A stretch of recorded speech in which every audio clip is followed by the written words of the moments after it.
We got into a famous argument here where I chose Burt Reynolds to win in every situation over Stallone. Burt's bigger. Burt played ball. Burt's car's better than every car that Stallone ever had in every movie. I have a Drago. The Cobra sucked. Dude, he took Hulk Hogan, Thunderlips. Yeah. He took out Thunderlips. He's 5'5". Well, we met you there at Road America, and you arm wrestled our lead painter, and then came across. You guys were arm wrestling on a cooler. After you destroyed him, you came across and slapped him in the face. it's on video, dude. And he rolls over and then kicks over somebody's like Honda Spree. That Are you falls serious? That's all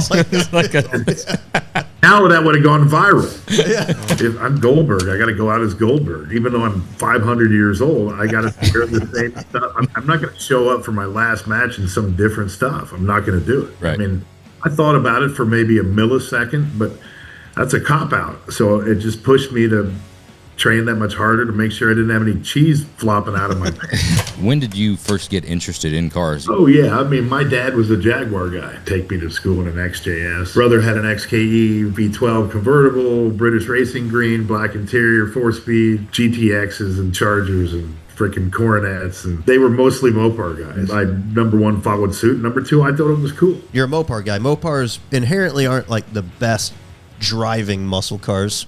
I mean, how do you like that driving experience when you get... Depends on what your definition of driving muscle car is. Welcome back. Another episode of Oil and Whiskey. This week, the man, the myth, the legend, none other. The only person that we've ever had, I think, that goes by just his last name, and everybody knows who the fuck he is. Goldberg. Welcome to the podcast. As always, this episode is brought to you by WeatherTech. WeatherTech's cargo liner provides complete cargo area protection and coverage to defend against daily wear and tear. Laser measured for a perfect fit to the vehicle's exact make and model. Raised outer lip keeps messes contained, avoiding damage from scuffs, spills, dirt, and all your other daily mishaps. Great for hauling tools, sports gear, groceries, and more. A tough textured finish helps keep cargo from shifting during the drive. Easy installation and removal for quick cleanup. For those that are transporting their dog or other animals in the back area, makes cleaning up pet hair, slobber, muddy and wet paw marks very easy, much more so than factory carpet. Offered in 4 colors, black, tan, gray, cocoa, to match floor liner and floor liner HP. 100% made in the USA, so you can be assured of its quality. Go to WeatherTech.com to check out the cargo liner today. It's an honor and a privilege, gentlemen. Absolutely. I can't believe I hadn't been on beforehand, but it's good to be here. I'm glad we could finally do this. You've been quite busy over the past few weeks. You had a pretty big milestone in the life, a retirement, a speech, a match, speech that maybe or may not got cut short, and we had the unfortunate, untimely loss of Terry as well. So you've had a lot going on. Yeah, and that's just the tip of the iceberg. That's just the part that you guys and the general public, everybody's got problems, and they seem to have compiled and multiplied over the past number of weeks. It wasn't the best month in the world, but again, it's about adapting and overcoming, and everybody's got issues. And the legacy that Terry left behind is one thing. It stands on its own. There's no doubt about that. And my retirement match, that was fun. 5 months of eating like a freaking bird. That was oh, man. But I'm glad that's kind of over with. But then again, I'm remorseful that the career, quote unquote, is over. But when you're a wrestler, you're never really freaking retired. So, entertainer's an entertainer, regardless of the stage. 100%. So, what was the fitness regimen like getting ready for that, and how different was it from when it was a daily thing?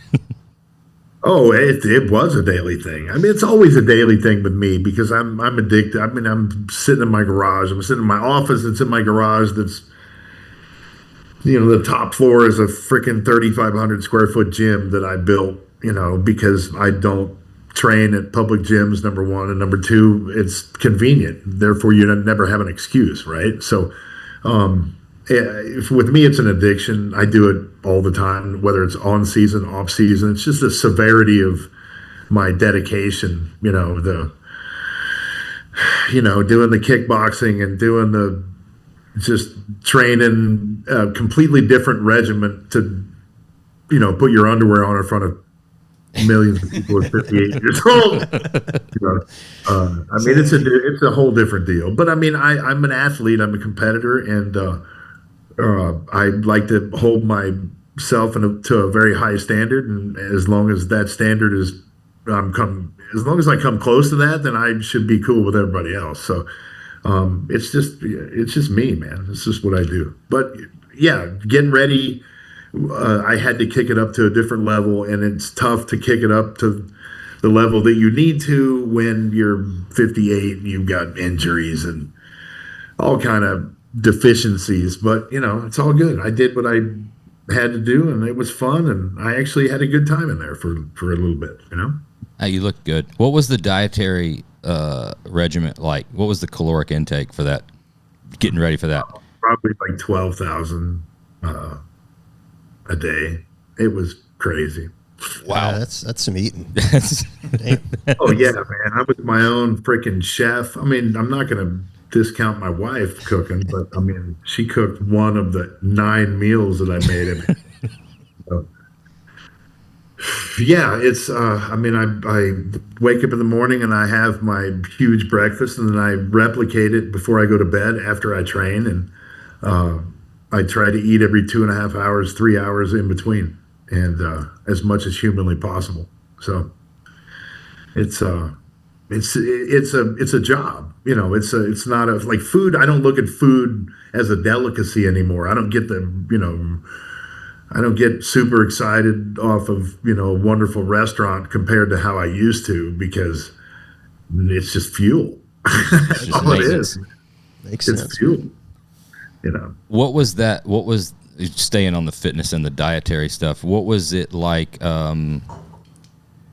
Football, prime SEC, Georgia Bulldogs, eating and fitness, and then NFL, and then also into pro wrestling. Did it stay the same, or did you have to tweak things along the way? I had to tweak things, but I mean, playing in Georgia, it didn't matter what the hell I ate. I mean, I was so young, and it didn't matter. I could eat freaking anything and everything. I didn't get fat. I've always been a guy that had to eat a lot to gain weight. I've always been light, compared to my, peers, the guys that do what I do in the football realm. As a defensive lineman, I wasn't that big, but. So I've always had the job of having to eat, but it's all good. I like food, and it's good. It's different. It's I wouldn't say that it's much different from football to wrestling to whatever else I'm doing, because I still am the same guy walking around and doing all of them. I don't really change myself for any of it. So I mean, I don't know. I mean, there's a certain amount of angst you get no matter what you're doing if you're doing it in front of millions of people and you're wearing your underwear, right? So, yeah. I mean, that just adds a little different incentive to it. So, and then contract negotiations at the beginning on what your uniform was going to be. I'll be honest with you, I didn't give a shit one way or another. It didn't matter. I never thought about changing. If I'm Goldberg, I got to go out as Goldberg. Even though I'm 500 years old, I got to wear the same stuff. I'm not going to show up for my last match in some different stuff. I'm not going to do it. Right. I mean, I thought about it for maybe a millisecond, but that's a cop-out. So it just pushed me to train that much harder to make sure I didn't have any cheese flopping out of my pants. So, that's good. I mean, it's true, though. But I worked my ass off, and I enjoyed it, and learned a little bit along the way, and it was interesting. Before we go down into wrestling path and eventually cars and stuff, which is kind of the point, but I want to go into a little bit of football stuff because I got some questions. And you're from Oklahoma, right? Born and raised in Oklahoma. Sure. And why, in that time, this is late 80s, early 90s, right? Why Georgia over Oklahoma? Why Georgia, most importantly, over Alabama, especially in those times, right? I had 2 older brothers who played in the Division One, and one went on and played for a little bit in the NFL. And they both went to University of Minnesota. Completely different uh, uh, storyline than growing up and playing at your home school, right? Norman, I grew up in Tulsa, so Norman is, I don't know, an hour and a half, 2 hours away from Tulsa.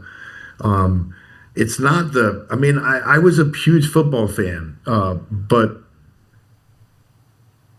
I didn't have and I grew up in Oklahoma, but I didn't have the allegiance, I guess, that most kids growing up in Oklahoma being football fans. But I mean, for one reason or another, maybe because my brothers, when my brothers are much older than I am, they're in their 70s now. And when I was a kid, all I knew was University of Minnesota football. And so I really didn't have the passion for Oklahoma when I was growing up. So that, and in ninth grade, my great uncle, we were at a family reunion, and my great uncle pulled me aside and asked me where I was going to go play football in college. And I told him I really didn't know. And he said that he wanted me to go to Alabama because one of his best friends was the coach. And then his best friend unfortunately passed away before I became a senior. And his other best friend was Vince Dooley.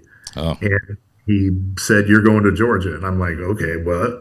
I'm going where?" I mean, I'd never even been there. And so I took a trip there, and then I called him and I said, "I'm going to Georgia." And it was awesome. I mean, I could have gone just about anywhere. And the trip that I had in Georgia, and the experience that ultimately I had after 5 years of being there was, I mean, I don't know how you can top that, but it was an unbelievable time. But I remember having Switzer on the couch, in our house, and Jimmy Johnson when he was at Oklahoma State. I can't remember the coach for Arkansas at the time, and all the schools that were surrounding states. Woodenhofer that was from Missouri, and but yeah, Georgia was kind of a fluke because I was an Oklahoma kid, but there was a reason behind it. Now you guys know. Well, in that time, if you couldn't have played for Bear, I mean, Vince Dooley will go down in history. That was a great family, great man, great dynasty, legacy. I mean, he's as close to the Bear as you would get. Well, I'm extremely happy to hear you say that because he was like a second father to me. And you just described him to a T. And he was one unbelievable human being.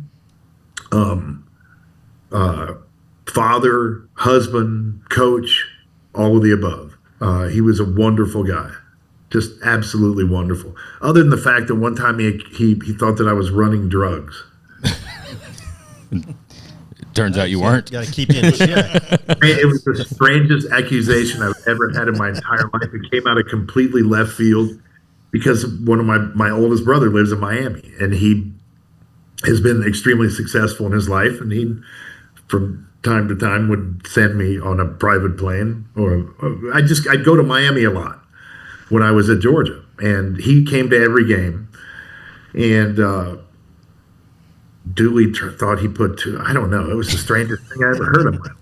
Like, Coach Dooley, my brother lives down there, dude. I go there every freaking week. It's the weirdest thing. But anyway. Yeah, Miami and private jets and all that. It's got that era. It's got a little bit of a reputation. It has to only be one thing. It's got a little cokey feel to it. Yeah, it's got a little. Yeah. You toss a little like a white Testarossa in there, and you got it all going on. Exactly. Well, I have never met the Dooleys, but I grew up in Alabama most of my formidable years there, and I grew up, I mean, obviously my grandparents, rabid Alabama fans, and turned down. Well, in that time of growing up, I lived and died by sports radio, particularly Paul Feinbaum's show, right? So lived Paul Feinbaum's radio show. There for several years, Vince Dooley's wife was a regular caller. So they had a segment with Vince's wife every single day and call in. It was like a 30-minute long deal with Paul. And I got...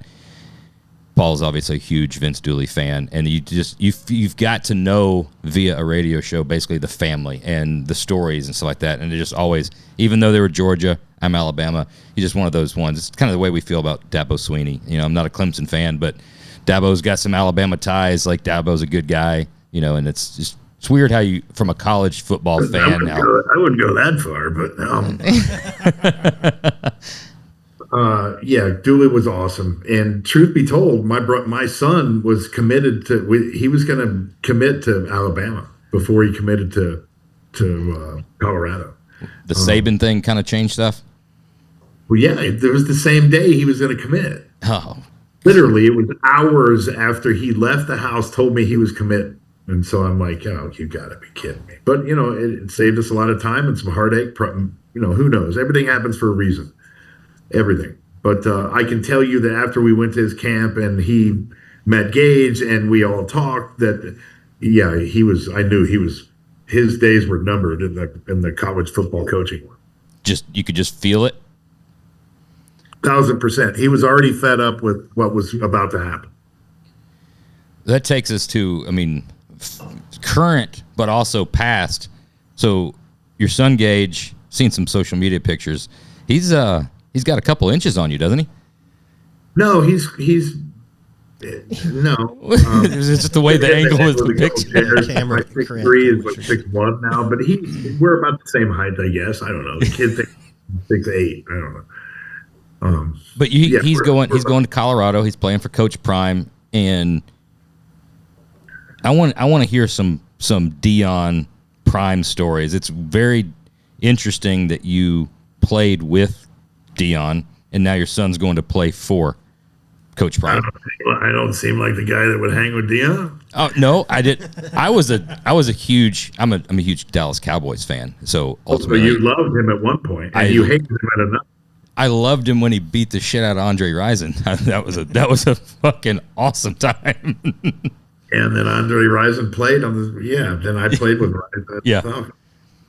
Andre, that was the strangest thing I'd ever seen. His girlfriend burned down his house. Then 2 days later, he invites her to the Christmas party. Oh, really? Yeah, I never understood that. That was awkward. Yeah, she was from TLC, right? Yeah. Is that Lisa Left Eye Lopez? The Left Eye Lopez. Yeah. My God, those were the days. So how different is Dion now as a coach and a father than when it was prime time? Well, he's the same person, but he's a completely different part. He's a different person at a different part of his life, right? Or he's the same person at a different part of his life. I'll be perfectly honest with you. I don't deal with him during the season. Off season, when I go to practice and I'll mess with him every once in a while, but when he's in that coaching setting, I don't dare get near him. I wouldn't want to deal with all the people. You got to deal with enough people as it is. You don't want me coming up talking because my son plays on your team, and we used to hang. At some point when he's done or when it's away from a coaching setting, then the conversation won't be skewed by my son being a player on his team. Yeah. We'll talk again differently, but I feel as though I have to give him a lot of space, and he deserves it. And whether he deserves it, that's how I feel it should go. I'm not that parent that's down his throat going, hey, man, you know what? My son should be freaking playing. Yeah. That's the best way to do it. You get Phil's on a different level dealing with kids baseball, and we get to hear all the stories about the overzealous parents on the Oh, I did that. Yeah. Baseball is the worst thing in the world, especially in Texas. The wild expectations and disconnect from reality of how bad your kid is. Is that what it is? Hey, $3,200 for the summer league to have your kid be that good? Really? Yeah. We got a solid team. More of a baby. Play a lot of the opposing teams and hearing the parents go crazy and yelling at umps, and it's nuts. You look back like your kid's 11, like he's not going to go pro. This is supposed to be fun still at this age. Yeah. You hear everything, and we've all been guilty of being overzealous at times, but my God, some of these people, man, it's just they need to chill. They live vicariously through their kids, either that or they're trying to. I don't know. There's so many different reasons for it. People don't have any sense anymore. So, one more question on your son, and we'll get back to it. As he's a big dude, right? And he's going to play D1. That kid benched 225 24 times. Well, that's where I'm going with it. Like, moving. You still got old man dad strength, right? But there's comes a time like it's like you got to show. Or, can he take you yet? No. No. That was quick, dude. That was quick. Nobody thinks he can, and that's all that matters, first and foremost. But secondly, he's always got the respect for me that even when he can, he won't.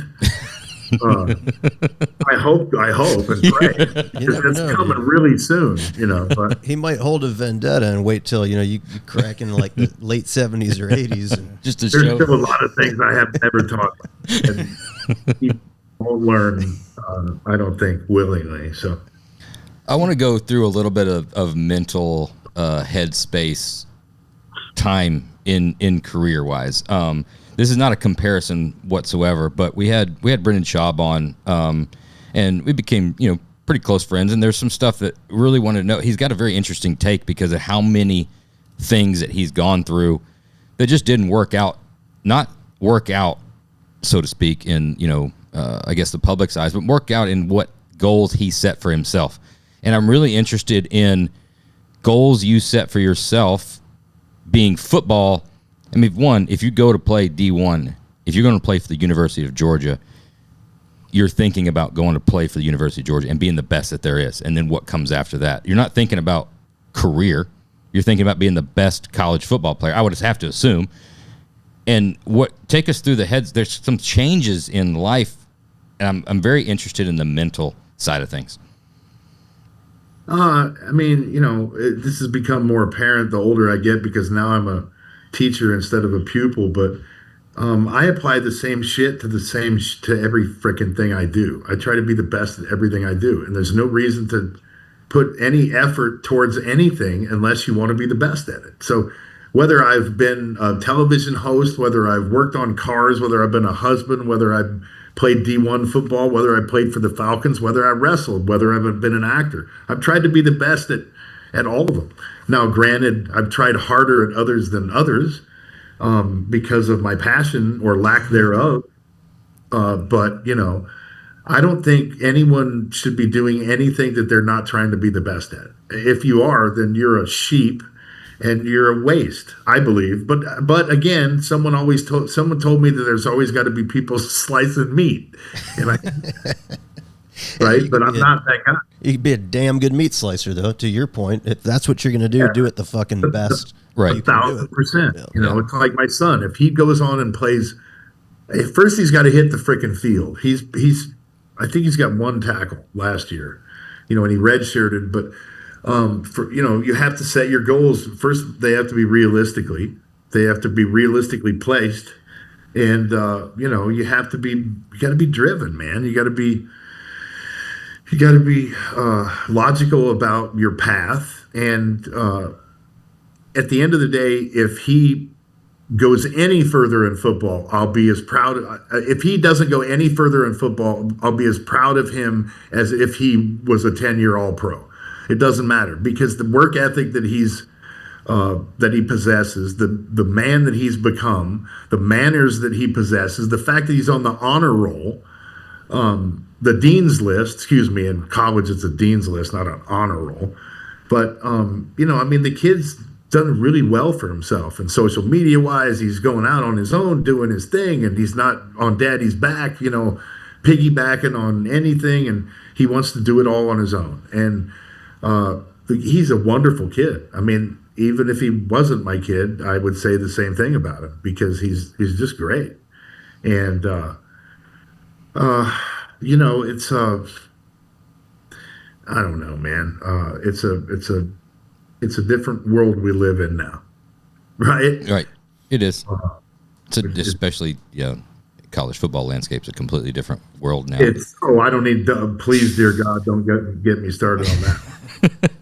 The portal's worse than the NIL is needed, but the portal is absolutely sinful. You got no commitment. No commitment. And how can you have cohesiveness on a team when every year it's a rollover on your roster?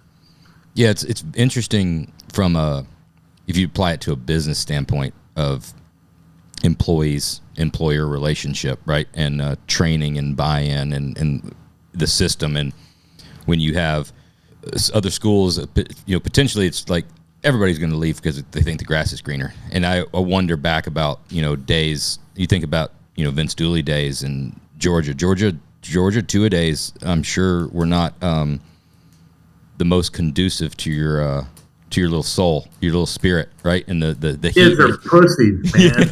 They don't know shit about anything when it comes to what you have to sacrifice to be a member of a football team at a major college school back in the 80s. Yeah, they talk to you a little different.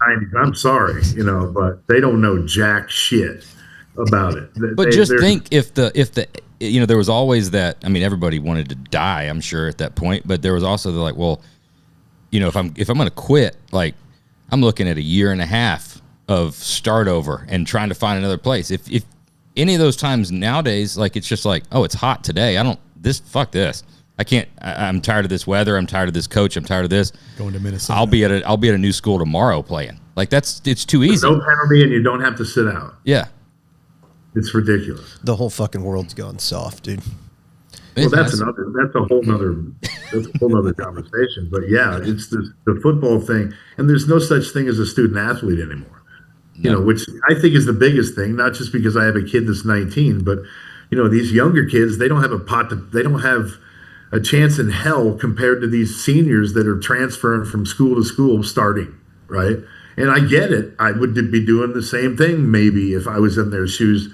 I'd try to prosper and try to feed off of what's available to me. But at the end of the day, it's not fair for these kids, man. It sucks. On the football side, when you were playing, you defensive tackle. You come out. I mean, that position by nature is I'm gonna knock somebody's head off, right? I'm gonna pancake some guys, and I'm gonna get to the quarterback, and I'm gonna make him scared the next snap.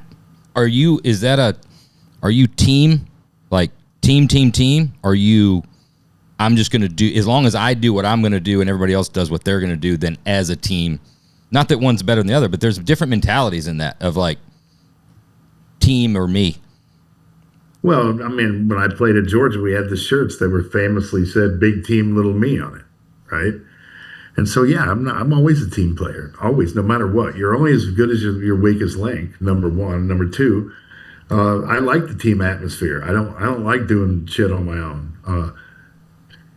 I like playing a role. I like leading people. I like the camaraderie ship. I like all of that kind of stuff, man.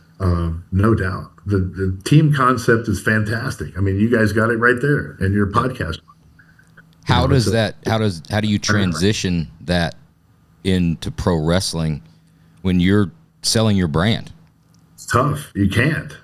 So that's one reason why it was difficult, because you have to be selfish in a way, but then you can't be too selfish, and then you can't be the introvert and not there's a lot of things that play into it, but it was difficult for sure. No doubt, especially since I am that team guy. Dude, I gotta ask you, I got a lot of questions for Goldberg, but as you're talking about like pancake guys, and you got all these techniques and things. Is that how you played? No, I just know the football. Is that how you played Madden on N64? Was that your? I know the techniques. I know the game. Okay, I know the game. I know the terms. I'm not a sports guy. Okay. I was trying to not get pancaked. Right? Okay. Yeah. Got it. But moving into the wrestling stuff, man, I'm not a sport I respect the hell out of your career and that you played pro. I'm just not a sports guy. Football's the I know one which like one this. it is. There's the round ones and there's the long ones and all that. But at 5'5", 150 pounds, I'm not exactly built for that type of shit. But dude, I was a fucking huge Goldberg wrestling fan, man. Like a little bit like fanboying at the moment, because when you hit the scene there, that was like. I mean, when did you start? Because I must have been a teenager, but you coming out and spearing the shit out of guys was like the most electrifying thing I'd ever seen. It's like 97 is when I started. September when I had my first match, televised match. And, you asked me a minute ago about having dreams and about accomplishing goals. Yeah, I mean, my goal was to play in the NFL. I got the ability to do that for a short period of time, and then I had to figure out what the fudge I was going to do with the rest of my life. When my dream got taken away, and wrestling for 50 different reasons was an option, and I found what I was looking for in the football world, in the wrestling world, as far as being, somebody that people could look up to, and just being that guy. I had to use a different vehicle to get what I wanted. I was lucky enough to have an opportunity to have two different options in a lifetime, so I couldn't pass up the second one, and I'm very appreciative of the opportunity to have even been given that. So, how did you get into wrestling fan? Thank you very much, man. How did you get into the wrestling from football? Did you have connections, or was that something you wanted to do? How did it get presented? How did the idea get started? I had a roommate at the Rams named Kevin Green, who did the best Hulk Hogan impression, and he'd do it in practice, and we were roommates.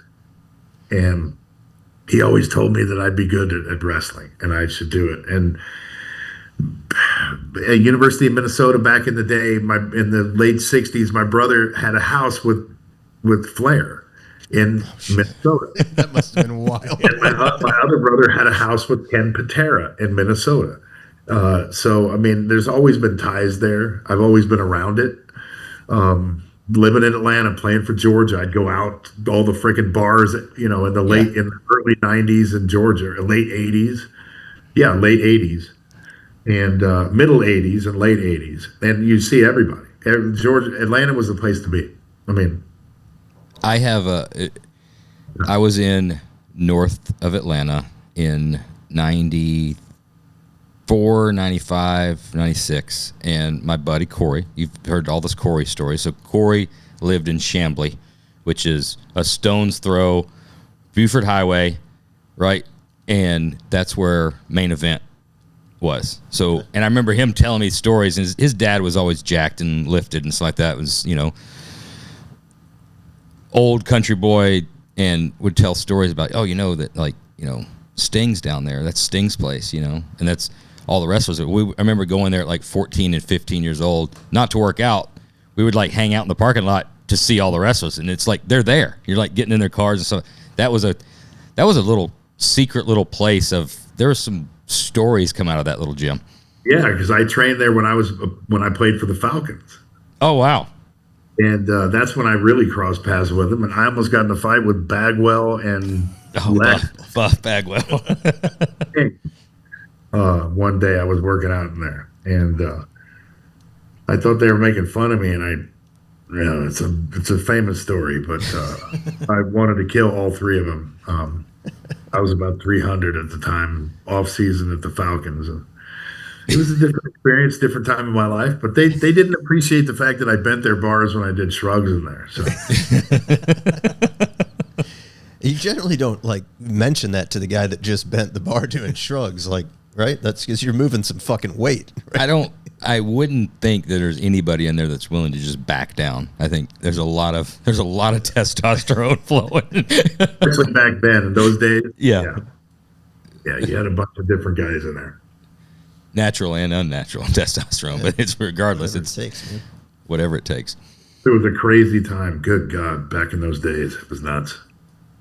That's when did the car thing, when did you first get interested in cars? The amount of stuff that you've got and you're interested, it couldn't have came at a late age. It had to be an early thing. Oh, yeah. My dad was a Jaguar guy, and my brothers used to take his stuff out all the time and hot rod it and bring it back and fix it up before they came back. And so they became inherent mechanics, and they became car guys, and obviously I had to just follow suit. My dad used to take me to school in an XJS, brown freaking Jag, and brother had an XKE V12 convertible, British Racing Green, black interior, 4-speed.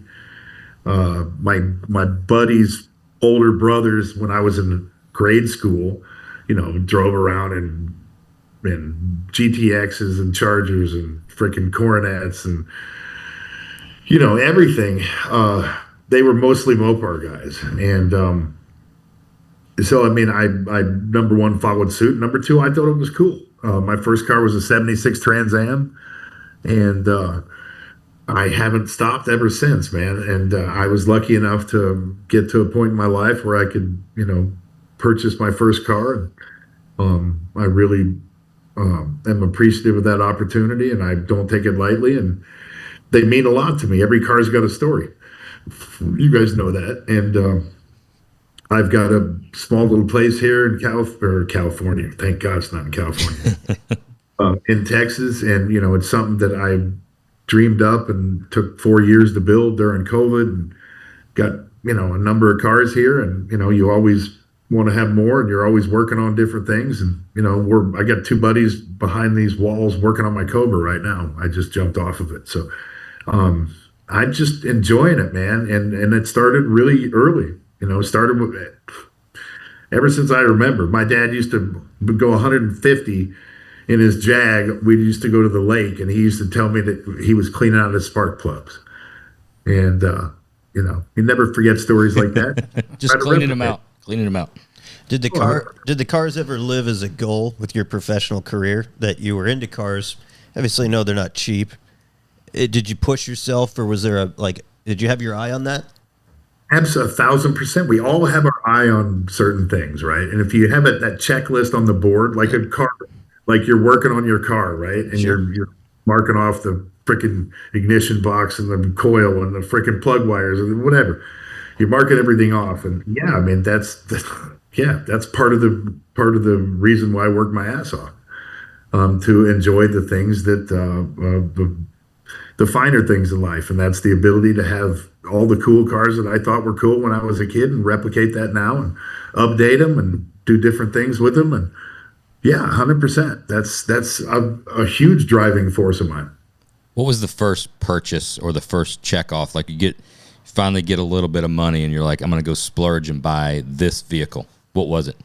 Funny, it was a 360 Ferrari.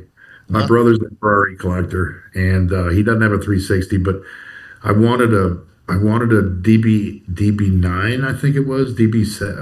I don't know which one was Aston. out. Yeah. Yeah. But I was way too big for it, and I wanted a Porsche, but I really wanted a Ferrari. And at the time, the 360 had just come out, and it was surprisingly huge. It was just like a big go-kart. And I went down to Beverly Hills, and it was the first Ferrari I ever bought, and first time I made a purchase like that. And it was cool, man. It was awesome. The problem was that I expressed a lot of interest in a twin turbo Porsche that they had there at the same time, and it was a toss-up between the two. And unbeknownst to me, 2 weeks later, the Porsche shows up on a flatbed at my house in San Diego, and the manager wanted me to just drive it for a couple of weeks. He knew what he was doing. It's a salesman right there. He knew what he was doing, and I bought it. That's the car I traded to Jesse James a long time ago. But yeah, that was the first one. First one I did like that. Then I bought the Yanko Camaro. Then you buy the Lawman. I mean, there's different kind of goals that you reach, right? And fortunately, I bought the SCCA Trans Am 70 and a half, the Z28, the Trans Am car. It's a good looking car.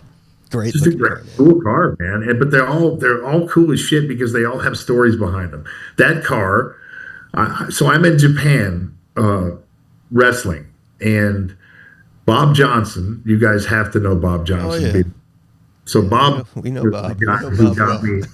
Bob got me into it. Like back in the day, Bob took me to Barrett Jackson for the first time. Oh, That's dangerous. We could have a whole podcast on Bob's stories. We could have a whole year of podcasts. But long story short, I'm wrestling in Japan. Bob is at Barrett Jackson. There's a 68 Yanko RSSS Grotto Blue that's at Barrett, and I sent him there basically on my behalf to get that car because I had looked at it already, and I just was going to be in Japan at the time. And so, very long story short, again, 3:00 in the morning, he calls my agent up.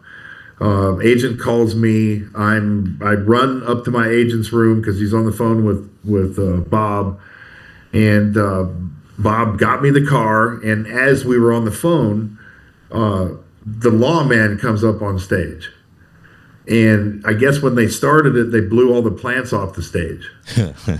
Bob told me about it, and he goes, well, and I said, well, what car is it? And he goes, it's the lawman. And before he even finished, I said, buy it.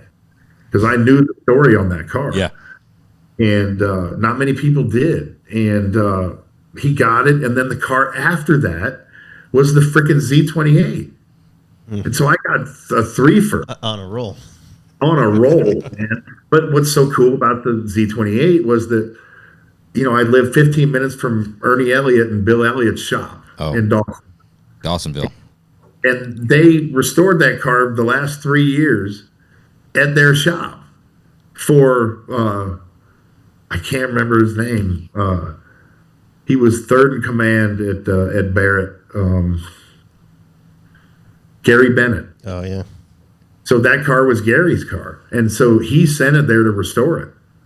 And it was there for 3 years. I used to take a 70 national record holder Challenger down there, drag strip all the time. And I'd see them restoring this car. I never thought that I'd buy it. I never really looked at it. And then here it is, the third car on stage. And so I bought it. I paid less than they did to restore the damn car. So that's wild.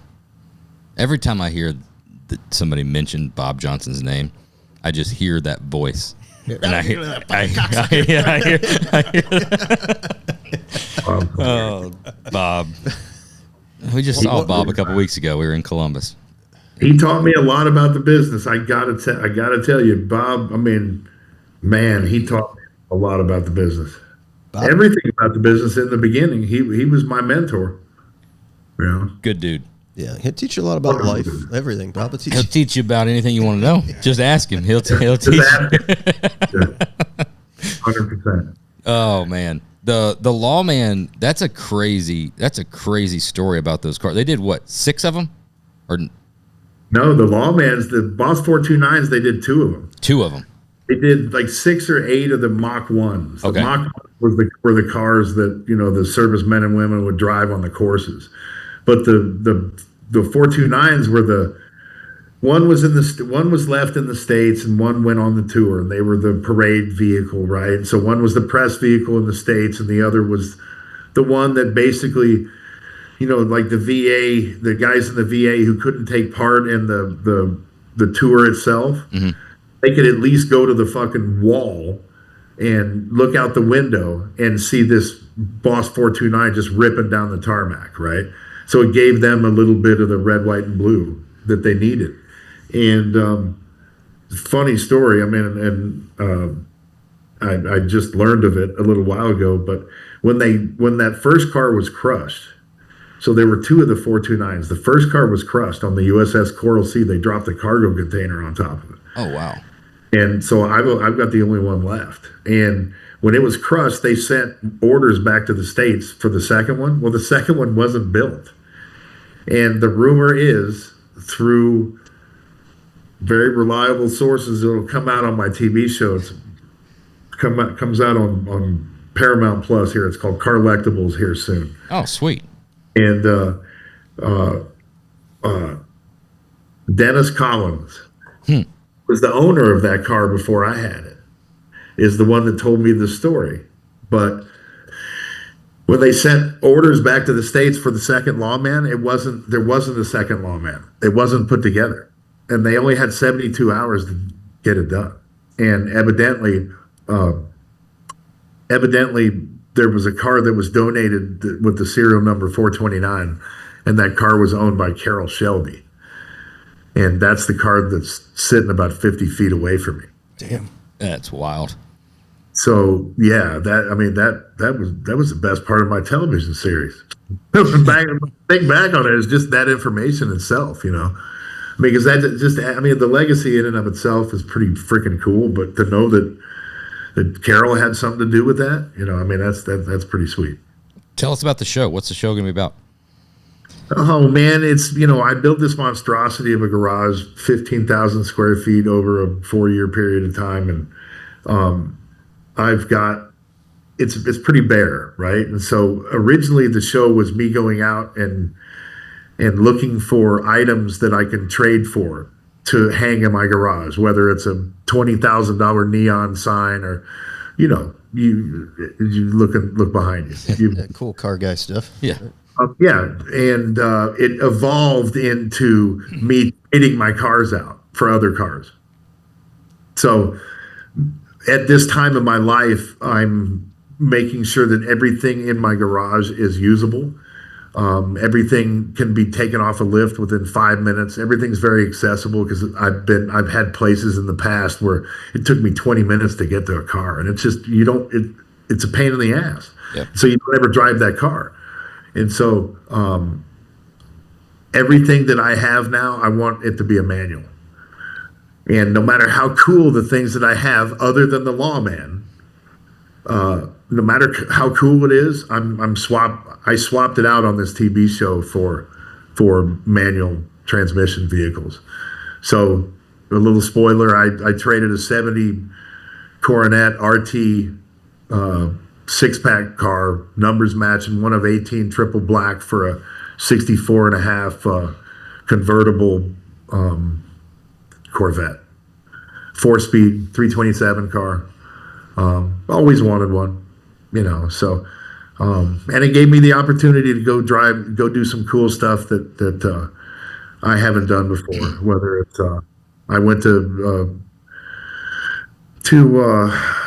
DSR and put a DSR 1200 together that's going in my 70 Coronet, and traded them out something for that motor, right? So it was a cool deal. It was a lot of fun, I gotta say. When's that dropping? That sounds like something I'd be interested in checking out. Should be within the month, man. CBS is going to start pumping it out there, and it's a Paramount Plus thing, and sweet. And I'm looking forward to it, man. I got to drive with Hennessy in that F5, and my neighbor picked me up in his helicopter on my driveway. It was hilarious. And one of the deer came out and tried to attack the helicopter. It's things that can happen here in Texas, but it was fun, man. It was basically, at the end of the day, it's just me and cars and the cool people that I met along the way, and whether it's at Roadkill Nights, up there doing the burnout contest in Radford's, Demon 170 or whatever the hell it was, man. I went to Alabama at the ATF for a demonstration down there. My buddy Matt Kutcher did a big demonstration, explosive demonstration for them, and that was cool. I got to blow some cars up, and just the fun stuff that we like to do. That's awesome. You've been synonymous with car entertainment, car television for quite a while. I remember even back in the day when the first season, the first episode of the Optima Ultimate Streetcar Challenge, when that launched. Yeah. I was actually in Hollywood at the theater when they did the launch. Really? Yeah, for that first deal. You were there. I think it gave you a roll tide, and I ran away quickly or something like that. I don't remember. Speared his ass. That would have been great. But yeah, that was a fun series, man. That was a lot of fun. I got a 70 Trans Am out of that. I bought a car. I was bidding on a car. I was doing the longest yard. Oh, and yeah. I drive up from San Diego to LA every morning, and I drive back. And then one morning I drove up, and before I left, I put a bid on a 70 Trans Am, blue, white guts, white stripe down the middle, non-numbered, non-matching car. And I got back one day and I freaking won the car. And long story short, again, I got all the sponsors to jump on board at Optima, and then we built the car for Wanda, my wife, who's a stunt woman, and she drove in it. It was fun, man. It was just a great experience. It's awesome. A fun fact about the Optima Streetcar Challenge, that we met you there at Road America, and you arm wrestled our lead painter, and then came across. You guys were arm wrestling on a cooler. After you destroyed him, you came across and slapped him in the face. It's on video, dude. And he rolls over and then kicks over somebody's Honda Spree. That Are you falls serious? Yeah, it's all Now that would have gone viral. Yeah. We kept I've got it it for on my us. phone But somewhere. I got to find it. Oh, that's awesome. It was arm wrestling. Apologize to him. Slap him. yeah, he just came across. Who was it? Big Mike. Oh, He was like our big guy, you know. Yeah. He's Big Mike, Small Mike next to Goldberg. Those were the days. God almighty. Oh man. Are you playing in any of the pro touring stuff? Or are you sticking more original numbers matching rare cars? What's your garage? No, man, I'm putting together. So in the show, I'm giving away a lot of shit, but Warman. So Mark Warman, I picked up the phone, called Warman. I traded him a 68 GTX 440 4-speed numbers matching car, not restored, for a 70 Coronet body, right? And the Coronet body is up in Wisconsin now, where it met with a Salvaggio chassis, and it's waiting for the DSR 1200 that I put together on an earlier episode of the show, and then Tremec did their thing, and then it's all coming together up at Salvaggio's place. So, and then I'm building a 68 M715 on a TRX frame for a MagnaFlow booth, hopefully. Cool. That'll be fun. You know how that is, trying to get a car ready for anything, especially SEMA's like freaking pulling teeth out of an alligator. It's coming up, man. But like. Oh, stop! Don't be that guy. It's like, Just got the email today. It said It's coming 90 up. days. Yeah, it's right around the corner. I don't even want to think about I it. hate Dude. that. We've still got a whole booth design and like 9 cars, and there's a lot of stuff. Are we going? Oh yeah, I'm not crying. Hey, I can only imagine what you guys have to do, so I'm not playing. The only year that we've never been behind was the COVID year when they canceled it. It's the only year that we've never been. But we were behind right up until You still had to pay for it. Yeah. How's that stack up? You talk about driving your muscle cars, and you're a Mopar guy. Mopars inherently aren't like the best driving muscle cars.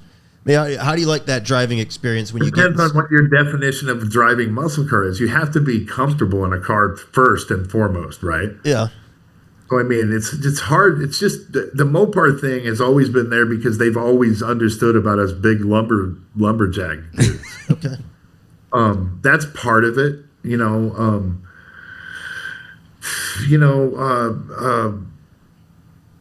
Man, but on the other side of that, I'll tell you that I'm extremely claustrophobic. And the only time I'm not claustrophobic when I'm claustrophobic is when I'm racing. Because what's claustrophobia mean when you're in a race car? It means you're freaking safe. Yeah. So I'm superseded any fright or any fear whatsoever from claustrophobia when I'm in a race car. It's funny how that works, right? But man, I just love room. You know, like look at the new Corvette. I mean, I can't take advantage of that flat plane crank because I can be poured into that car, but I have to be airlifted out. You know, the GTD. I don't know how big that is. That's a car that's on my list. I'd love to get one of those. I'd love to take advantage of you know, just be. I'm a Mopar guy because you know a lot of the power and a lot of the size it's kind of goes together. I can't see out of the Corvette. I mean, the Camaro. European cars, I can't get in most of them. They're too skinny. A lot of them are. But nowadays, you got the Lucids and Yeah. What is it? The Gemera that's a 2-door, actually like a 4-door that's a 2-door, you know, size-wise that fits, you know, 4, 6, 6 guys. And my first and foremost thing is about comfort, truly. And then I go from there. It wasn't enough to supersede the fact that the new Dodge Charger is a piece of work. The fact that it's so big and comfortable, it still wasn't enough to make it palatable for me. But I think we're going to see some new stuff coming from Mopar here real quick. Well, you know we are. I mean, TRX is the first, and then it's just going to be the domino effect. It has to be. Yeah. And Tim didn't come back first and foremost to listen to anybody, number one, and number two, to do things any differently than he did in the past, which was an unbridled, an unapologetic way of putting horsepower in front of the consumer. Right.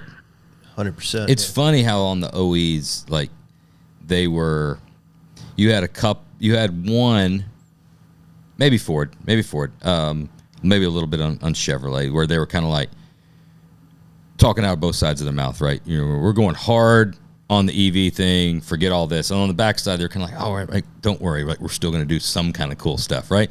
But they kind of had predicted which way the election was going to go. Like, they had said, you know what, we're going to put all our eggs in this basket.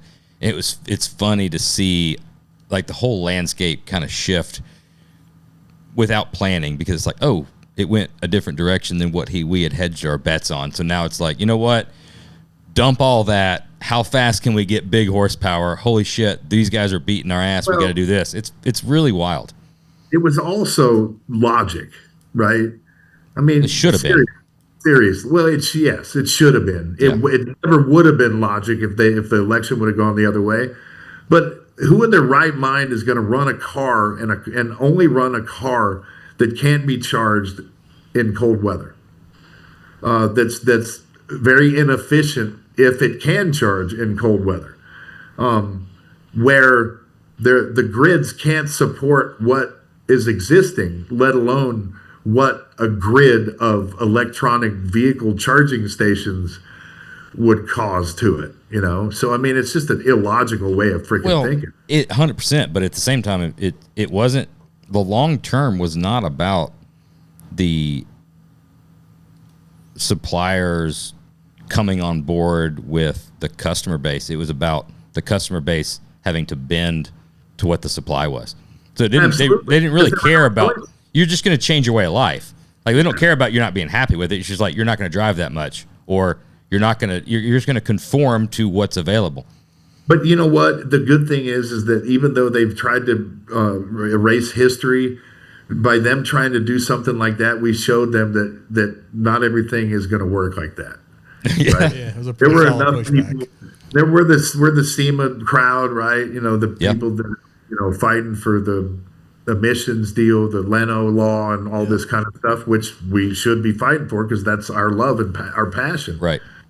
But that's the crowd. That's as passionate as the people are about automobiles. At least a certain generation is. Well, that's the problem with pushing so hard, is because, like, a slow fade, the automotive industry, your blue collar people, like, you're generally too busy, one, to pay attention, number two, to like do anything about it, because you're working, right? So it's not like you can just stop what you're doing, fill out a petition or go protest or something like that. So a slow fade where it's one of those other things you're like, that's kind of stupid. I hope they don't go through that. That allows things to go a different direction. Now, a quick push of like, not telling somebody what to do. Yeah, putting a deadline on it and be like, guess what? 2030, no more gas cars, and we're doing this. Now it's kind of like, whoa, I could maybe take off work tomorrow to go protest this, because this shit's real. Now you're putting real deadlines on it. That's when people started really, really waking up, and it started creeping down into, even regardless if you're a car person, when it's kind of like, oh wait, I can't buy that anymore. I mean, lawn guys, I got to buy an electric backpack blower. That shit's never going to work. It's just freedom. It's choice. Dodge, and I talked to Kaniskas about it. The best thing they ever did was the Super Bowl commercial with Harrison Ford. Best thing they ever did. Yeah. Because even the playing field over the past year or two, when certain manufacturers, most of the manufacturers were at least telling the public that they had a choice. Right? Dodge didn't do that. Right. No. And that's where they really screwed up. Yeah. And they saw how badly they screwed up once they played that commercial and saw the good that it did and the healing that it did overnight, I believe. Right. That they finally pulled their head out of the freaking sand, Every time that started getting too serious with the electric mandates, I always just pictured myself like Stallone and Judge Dredd. When he's ripping that Boss 420, it's all these electric fucking future cars, and there's Stallone just ripping gears in this gas-eating muscle car. Mad Max. Can you reference Stallone in just about any conversation? Yeah, probably. He was very formidable. Yeah, he shaped a young. He's only 5.5 feet tall, though. You know that, dude. So am I. That's again. I relate. There it is. There's the connection. Right. All right, we got one more, and then we'll go to standard questions. How did CarCast come about? Because you and Matt do a really great job on the podcast. And how did that? It's oil and whiskey. It is. Thank you. I appreciate it, man. Matt asked me if I wanted to do it. I think Corolla wanted to do a little different show, and Matt asked me if I had any desire to do it. And man, I love Matt to death. And anytime I like the show because it's a range. You can get a certain thing from Matt, and you can get a certain thing from me. Yeah. And the fact is that I'm never going to waver. I'm always going to be that predictable guy, and there needs to be that guy because there's a lot of like-minded people out there, I believe. But there also are a few people that want to drive a Ford Lightning and care about the Mach E and stuff like that. I don't know, man. It's nice to have conversations with them. It's nice to have a friend that likes to lean on that side. Because we can have, playful, jabbing conversations at each other. And, I sat still for a little while. And I came out of the barracks, man, like full-fledged when Dodge finally decided to come back and do their thing and scrap, what their existing plans were. So, you do a great job. Both of y'all do. I always wondered, like, the chemistry is really good, and you do a great job of playing the yin and the yang. So I appreciate it. It's a lot of fun. We look forward to the show. Now we come to standard questions. Standard questions brought to you by the Standard and Wheels HRE. First and foremost, I'm going to the favorite first because I think it's going to set the tone. You going favorite car movie? No. No. I'm going to our favorite question. Okay. That is your most memorable law enforcement interaction story. I got a lot of them. As car guys generally do. 300-pound wrestlers also probably have a little more than that. I was chasing our quarterback with a brick, and I turned the corner, and a policeman shined his flashlight in my face. I mean, it's not. I escaped from the back of a patrol car while my teammate talked the policeman out of arresting me, and he was going to let me go anyway, and I had already escaped. Yes, that's probably it. Is that a graceful escape, or is that like a kick the door off the hinges escape? The second one. Yeah, maybe. That's your limitation. Yeah. We could have a new number one spot here. Oh, I promise you it's the one and only person to escape that way. Yeah. We've had some stories. Nobody's here bad enough to kick the door off. I had to make that video of just the door exploding out. Yeah. Favorite car movie? Smokey and the Bandit. I got to go with that because Bert's such a dude, man. I mean, there's so many great car movies. I mean, Bullet, good Jesus. I mean, you can't. I mean, you know what? Those two are tied. Bullet and Smokey and the Bandit. Did you ever meet Burt Reynolds? Oh, Jesus Christ, Burt. Yeah, man, Burt. Yeah, we did Longest Yard together. Number one. Oh, I forget about the Longest Yard. Yeah. Dude, my wife worked with Burt for years before I even met Burt. And he turned me on to my agent. Burt and we had a lot of fun together. He was a wonderful man. I never got the pleasure of meeting. Lots of movies revolve around Burt Reynolds, but more importantly, there's only two people we've talked about before. There's two people in this world right now that I wish I could have hung with and been friends with. One's Waylon Jennings and the other's Burt Reynolds. Okay. And anybody that knows either one of those, it probably tells you a lot about me and my interest. But it's there's what was our argument? Burt Reynolds versus Stallone, wasn't it? Yeah, we got into a famous argument here where I chose Burt Reynolds to win in every situation over Stallone. Yeah. Bert's bigger. Bert's bigger. Burt played ball. Bert's car's better than every car that Stallone ever had in every movie. Evan Drago. The Cobra sucked. Apollo Creed was bigger. Yeah, but it was Clubber Lang. Dude, he took Hulk Hogan, Thunderlips. Yeah. He took out Thunderlips. He's 5'5". Dude, he won't have to go any further than that. He can get as wide as he wants. He can't get any taller. You saw him body slam Hulk Hogan. It happened on TV. That wasn't CGI. It was before AI. That was like in the late 80s. Body slammed his head. Still, no. Dude, I'm just Rey Mysterio Jr. was a badass. Hey, Stallone's great. Great actor. I love Stallone. He's awesome. He's short. He's no Burt. No. Yeah. No. They're two totally different people. I mean, even as far as like that's concerned, they're both up here, but they're both up there for completely different reasons. Yeah. I believe.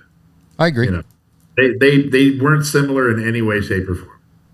And I mean, come on. Look at the body count. Just look at the body count and tell me. All right. Yeah. Yeah. That one I'll give you probably. Oh, 1,000. Now, you have to give it that. There's no contest. None whatsoever. All right. You already did first car. We'll go best piece of advice you've ever received. Hogan told me to, well, I mean, you know, I'll say it's this one because it's fresh in my mind. And Hogan always told me that when I thought I was going slow enough in a wrestling match, slow down. Right. So, I mean, wow. As far as the wrestling business is concerned, that was the best piece of advice I ever got. And since Hogan just passed, I'll dedicate that question to him. I received a lot of great advice from my father and my brothers as a kid. Path of least resistance is probably the biggest thing that I go by. And treat people the way you want to be treated. And you know, they're all cliches after that, but they're cliches for a reason. So. Last but not least, going wild card because he already did the first car. In that first car, what's the song you're listening to the most when you're cruising at that time? Yeah, that's the key at that time. Oh my God. Life in the Fast Lane, I gotta say. Nice. That works. Yeah. Billy Squire, was it? Or I don't know who was. I know the song. I'm not sure who sang it. Yeah, some Rush or Billy Squire or Zeppelin or something was playing on it. Or Boston, something was playing. But I can't pin it down. He had to change that. Finding My Way by Rush. Let's say that one. That's the only name of the song that I know. And then you get to Georgia and it's Skinnered and Skinnered only, right? Yeah, man. One of the coolest things that ever happened to me was when I met Skinner, Ricky Medlock.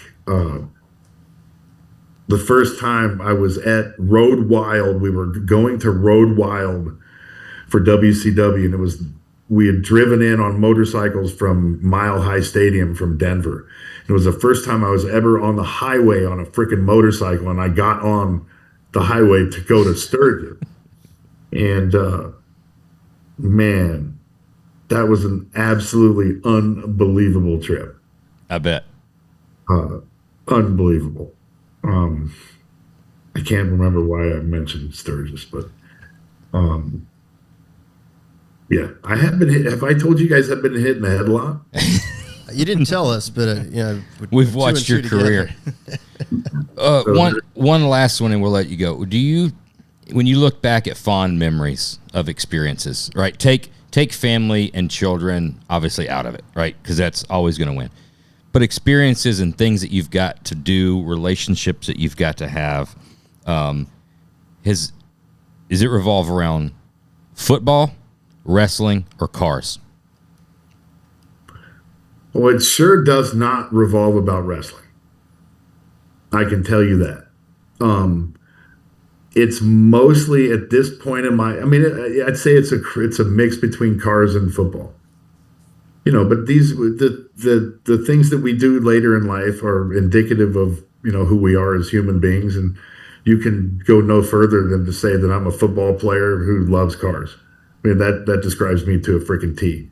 That's it. I'm not a wrestler that loves cars. I'm a football player who loves cars, who just so happened to be a professional wrestler during part of his career. You know, that says so much. That's how I'd like to be, you know, described. Cool. You know, and like I said, a dude who treated people how he wanted to be treated. Other than the fact that I bagged on you guys for the podcast appearance the first time. No, it's water under the bridge, and man. the arm wrestling event. That's quite all right. We're gonna Yeah. just make it up. We're gonna fly out. We'll fly the studio team out and all that. We need to do an in person at your garage. Let's do it. 100%. Here, let me see if I can. You guys see through there? Let's see. Let's see what the guys are doing. Yeah, I'd love to, man. That's awesome. I saw a little garage tour on YouTube. You got a killer space there. Here, man, I'll just do it.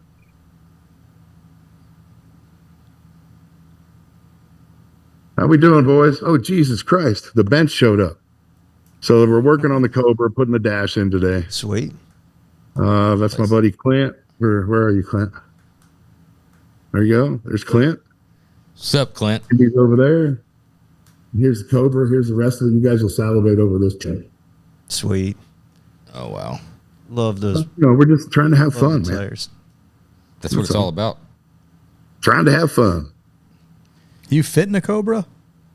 Not very well, but I will fit much better now because I customized it quite a bit. Whether it's raising the dash an inch and a half, or it's taking the 3-inch risers out from under the seats. There's a number of things I'm trying to do. You know who I bet fits good in a Cobra? Who's that? Stallone. Yeah. Alone. me and Stallone together. We both fit awesome in that. One works the pedals. Oh, you little one's kids. steering. Oh, Goldberg, it's been absolutely amazing. Been awesome. Well, I appreciate it, gentlemen. It's been absolutely my pleasure. I appreciate it. We got to do it again. We're going to come out there, see you. You can walk us through the shit. It's going to be fucking awesome. Let's do it. I'm just waiting on y'all. Right on, man. We'll be there. Thanks, buddy. Appreciate it. Take care. Peace out. Y'all be well. You You too. too. Thank you, gents. Thanks. Really. That's a bucket list one. Yeah. That was pretty cool. That was good. Yeah, I was a little nervous, honestly. on Yeah, that one. I could tell. Yeah. Yeah. Even Rogan and all that. Like, it's cool. We have like a relationship. It's kind of easy. Yeah, when you know Goldberg's somebody, when you tough, just dude. versus you watched him. Yeah. Yeah, because he's fucking intimidating. Dude, he would. Dude, like, You know how you always want to see me like yeah, you want to see me get speared. I man. do. There's I not thought- many things that I would, but I thought honestly, about it. I don't think it would really. no, I want to see him toss you. I thought of what what would the damage be? It'd be funny, but I think the damage would be like irreparable. It would I be, think he'd hurt himself more because there'd be nothing stopping him. He'd just go right. yeah, be through like, you. yeah, be like running through a sheet. Yeah. Stop it. Yeah. That'd be more like a bedspread. Be like, Like a duvet. like a duvet. like a nice heavy down blanket. Yeah. Like a weighted Come blanket. on. Like I'd kind of Yeah. I'd like posture up a Dude, little he bit. would absolutely. I think you would split, I think it turned to dust. Yeah. Like pop. dude. But man, like all I could keep thinking about is the energy when he would spear somebody, and afterwards he's just like, Yeah, it's badass. he made no friends in wrestling. He went so hard. Yeah, a lot of intensity. Yeah. Intensity. I would pay Dude, that would so much. That would hurt me. Like But I'd be but watching I would be it, wheelchair bound the rest of my life after that. I'd tell him to go 50%. Yeah. It's still. What if we just get him to throw you in a pool? Oh, To toss me? arm and leg, arm and leg, and Like a windmill. Midget, like a midget toss? Is that what you're Like a 5'5" toss. It would be take it. I would 150 feet. I'd take Here. it. Yeah. It might be fun. We got to thank Eddie. Yeah. Eddie Pettis for the Michter's 10. Eddie brought a banger. Yeah. Your bottle. Good Great. bottle. We were professional and we limited ourselves because we had to do a. Yeah, the good stuff you want to sip on a little bit. Yeah, more. but we have to make sure that we don't get carried away. We gotta perform. We had an important guest. This is really, really good. I think we can hang out with Mr. Goldberg. Dude, he's Bill. such a down to earth. He told me to call him Bill. Did he? Yeah. I don't think he did. Yeah, he texted me. He's like, call the, me Bill. That's the thing about car guys. When you cut all the cut the Yeah. celebrity stuff out, car guys can always just hang. Except Cousin Mikey. He can hang. He just hangs a little too long. Or He's in the saddle a little too long. yeah. But when he breaks, he breaks. Yeah. Unless you're Jameson. Did you missed Jameson's night. Missed the end of that. That was Delancey. Well, that's probably the equivalent of Goldberg tossing me around, right? Delancey tossing Jameson around. Yeah, but I'd never seen Jameson go to the dark side. Oh, got it. He's usually kind of in control. Yeah, but that one, switch got flipped. Really? Yeah. Somebody apparently put alcohol in all those shots that he kept bringing around. That's what we've determined after this. Yeah. What happened? Yeah. We know we talked about it on the last one. I do think that the Drivers and Dives Road Tour podcast recap at Mikey's garage. It's a mouthful. We're going to have to figure out the name. That's a big fucking logo. That is. But I think that needs to happen. Yeah. While the stories are fresh in everybody's minds. Well, I don't think, based on the text chain that went on today, it's not going to be a problem scheduling with Mikey. Mikey doesn't do shit. He's always available. Always available to hang out. Today's golf day, right? Thursday's golf day. It's the one night a week he drinks. Friday's beer day. Wednesday's not work day. Monday's show up early, leave early day. And then the Tuesday is try to get it done day. 3-day weekend's like a camping weekend, right? Right. There's a little bit of boating in there. I think Tuesday. Yeah, a little pontoon action. Tuesdays are for getting it, making it happen. Yeah, he wakes up Tuesday ready to get after it. Right. We come in tomorrow. Yeah, I'd probably come in then like, but dude, Wednesday's the day. Right? I'm a fuck this shit up on Wednesday. Meanwhile, I'm gonna play some golf. I'm gonna play a little golf today. Yeah. But tomorrow, next week, you watch out. You're not gonna. I'm gonna do 2 days work and then in a day, and then gone to the lake. What'd you say? To the lake. Yeah. Yeah, we got to do that. But Michter's 10 is a buy it. It's a buy it. You're probably not going to be able to buy it because it's a glass. It's going to be in the glass showcase. Yeah. If you find it, it's a collector's item right there. Have you had the rye 10-year? I think I have it. I haven't opened it. I've got it. Haven't opened it. It's the green one, right? Yeah. For rye. Yeah, they're all ryes are green. Banger. Is it? Yep. Is that a thing? It is. Yeah. I did not know that. Yep. It's Banger green. of a It's bottle. rye. I'd park that up there with some of the Pappies, like a Pappy. Weller 12 doesn't count. Okay. I mean, Weller Reserve doesn't count. But no, any green labels or green thing is a rye thing. Peerless, Willet. Mm-hmm. Yeah, I just had some Willet rye over the weekend. Family Reserve rye. You were there. You had it. In a cocktail. I'll tell you what we should review was that we opened and finished that bottle of 8-year. What was it? Old Dominic? No, at my house. Oh, the Old Fitz? Old Fitz 8-year. In the new decanter. You can find, I mean, it's harder, but it is out there. That's their whole point, was they wanted to make it accessible. And it's a $60 bottle. It's good. Real good. Really good. Good enough that there was nothing left. Great wheat in all the wheat spots and great spice in all the great spice spots. Like it's a good flavorful. It's a banger. Have a bottle of that. It's a banger and it looks good on the shelf. Anytime they're in those little decanter bottles. Yeah. The decanter style bottles. And then they get the sheath on them. Oh, a bag. Bag sheath. Yeah. Sheath for your knife. Bags for barbering. But yeah, I know what you're saying. Yeah, you don't classes it up. Yeah, put it on your hip and carry it around in your sheath. The bottle? No, because it's in a bag, so you wouldn't. Well, if you wanted to, you could. You could. Is there a belt loop on it? It's got like little stringies. You could tie it off of your belt. It's not a sheath. All right, just flat out. All right, we can keep going, but it's not a sheath. It's a bag. Okay. Yeah, they didn't call it a Crown Royal sheath. They called it a Crown Royal bag. Noted. Point. Yeah. Went Josh. Point awarded, Josh. That's rare. A rare victory. Yeah. I feel like we had some news to handle. Did we? Maybe not. Do we? No news? Besides, go to weathertech.com and get your vote is for a cup phone. You got to go package deal. With what? Cup phone and the floor mats. Oh, floor mats, yeah. If you're not only in Chicago, but have a son who eats Cheez-Its and Goldfish in the car, it saves you hours of vacuuming. I'm going to tell you from personal experience. You get the new car and you get the mats and you tell yourself, hey, you know what? These mats are probably just as good. I don't have to get WeatherTech. Go ahead and live with that lie for a week. Yeah. And then say, you know what? These mats suck. I do have to buy WeatherTech mats, and then purchase them and save your vehicle. I'm with you. Equivalent to like they're buying different. the Camaro and be like, man, this thing rides pretty good. I don't know if I need a Roadster Shop chassis.